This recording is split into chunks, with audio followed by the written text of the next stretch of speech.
কালিয়াকৈরে কারখানা ভাঙচুর করার চেষ্টা, আটক ৬। গাজীপুরের কালিয়াকৈরে মৌচাক এলাকায় কোকোলা ফুড প্রোডাক্টস লিমিটেড কারখানার শ্রমিকরা সোমবার ৩০ সেপ্টেম্বর সকালে বিক্ষোভ করেছে। এ সময় তারা আধা ঘন্টা ঢাকা-টাঙ্গাইল মহাসড়ক অবরোধ করে রাখে। খবর পেয়ে পুলিশ এবং সেনাবাহিনীর সদস্যরা সকাল ৯:৩০টার দিকে শ্রমিকদের সড়ক থেকে সরিয়ে দেন এবং বিশৃঙ্খলা সৃষ্টি এবং কারখানা ভাঙচুরের চেষ্টা করায় ৬ জনকে আটক করা হয়। আটকরা হলেন খোকন মিয়া, সোহাগ মিয়া, নাজমুল মিয়া, উজ্জ্বল হোসেন, শাকির আহমেদ এবং মোবারক হোসেন। কারখানার শ্রমিকদের সঙ্গে কথা বলে জানা গেছে, ওই কারখানার শ্রমিকরা রোববার সকালে মজুরি ন্যূনতম ১২,৫০০, হাজিরা বোনাস ৮০০ টাকা, সাধারণ এবং বার্ষিক ছুটি সহ ১২ দফা দাবিতে কারখানার ভেতর বিক্ষোভ করে।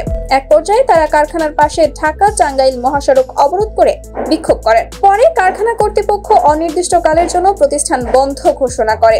সেই ধারাবাহিকতায় সোমবার সকালে শ্রমিকরা কারখানার সামনে অবস্থান নিয়ে বিক্ষোভ করতে থাকেন। সকাল ৯টার দিকে তারা ঢাকা-টাঙ্গাইল মহাসড়ক অবরোধ করে বিক্ষোভ শুরু করেন।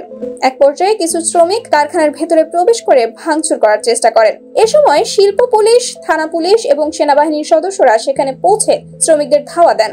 কারখানায় অবৈধ প্রবেশ এবং বিশৃঙ্খলা সৃষ্টির অভিযোগে ৬ জনকে আটক করা হয়। কারখানার শ্রমিক আব্বাস উদ্দিন বলেন, কারখানাটিতে ৫,০০০-এর বেশি শ্রমিক কাজ করেন। তাদের সর্বনিম্ন বেতন দেওয়া হয় ৮,০০০ টাকা। এই টাকায় ঘর ভাড়া আর খাওয়া দাওয়া হয় না, তাই অনেকদিন ধরেই তারা সর্বনিম্ন বেতন ১২,৫০০ টাকা করার দাবি জানিয়ে আসছেন। তবে মালিক পক্ষ কোনো ব্যবস্থা নিচ্ছে না। গাজীপুর শিল্প পুলিশের জোন ২-এর পরিদর্শক নিতাই চন্দ্র সরকার জানান, কারখানা বন্ধ ঘোষণার পরও কিছু উচ্ছৃঙ্খল শ্রমিক কারখানার ভেতরে জোরপূর্বক প্রবেশ করেছিলেন। এজন্য সেনাবাহিনীর সদস্যরা ৬ জনকে আটক করেছেন। তাদের বিষয়ে আইনি ব্যবস্থা নেওয়া হবে। এখন পরিস্থিতি স্বাভাবিক রয়েছে।